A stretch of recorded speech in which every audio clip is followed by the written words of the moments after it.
a minute. Let's look at the Mayflower Compact. We whose names are underwritten, he said, having undertaken a voyage to plant the first colony. Well, let's examine that for a second. Is that really what the Mayflower Compact says? We whose names are underwritten, having undertaken a voyage to plant the first colony. That's similar to what you will probably find in a schoolhouse today. But something has been deleted from it. Let's look at it. In the name of God, amen. We whose names are underwritten, having undertaken for the glory of God and the advancement of the Christian faith, a voyage to plant the first colony. What's missing? God. God is missing. And their purpose for coming is missing. Why did they come? For the glory of God, the advancement of the Christian faith. Now, does it matter if you just simply take a few words out of history? Are you really rewriting it? You're just leaving a few things out. Does that have any effect on a child who's now reading about the Pilgrims, that you just simply extract anything about God or their purpose for coming if it is a religious purpose? You bet it does. What a glorious thing it is to get caught up in the glory of God's larger story. You may be familiar with the Pilgrims. This is one of my favorite paintings. It's called The Return of the Mayflower. You might remember the story. They fled to America because of the persecution, and it was actually a church relocation effort. This was a church group.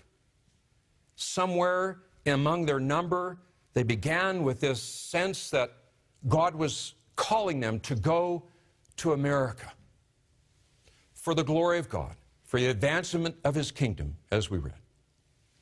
And they were convinced of it. But providentially, they didn't land where they were supposed to land, and they were swept north into an area that was difficult. And Captain Jones, who was supposed to drop them off from the Mayflower and return, felt so sorry for him, he left the ship anchored in the harbor. The women would take shelter in the belly of the ship on cold and stormy nights. And then they began to die. That December, and let's suppose that this group, it's not quite as large as the Pilgrim group, but let's suppose this is the group. And that first December of our number, 6 died. 1, 2, 3, 4, 5, 6. Dead. The next month, more died. 1, 2, 3, 4, 5, 6, 7, 8, 9. Gone. By early that spring, there were 47 graves up on the hill. The captain came to them and pleaded with them to return. He says, look, you're dying. You're all going to die here. I think we have just enough provisions we can make it back. You must return with me. Not one of them returned. Why? Because they were convinced this was God's call.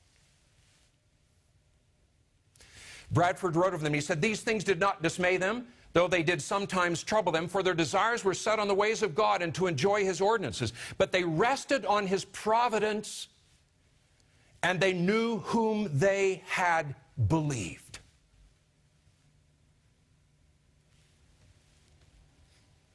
They knew whom they had believed, and they were resting upon themselves, their story? No.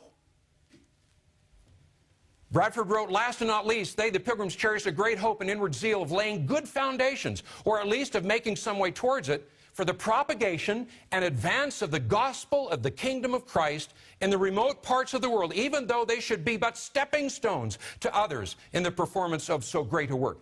You will not be able to carry forth this kind of a perspective if you're not lost in the larger story of God. They cherished a great hope and inward zeal of laying what? Good foundations. It's not about me. Even though they should be but stepping stones, you will never be a stepping stone unless you're caught up in the larger story.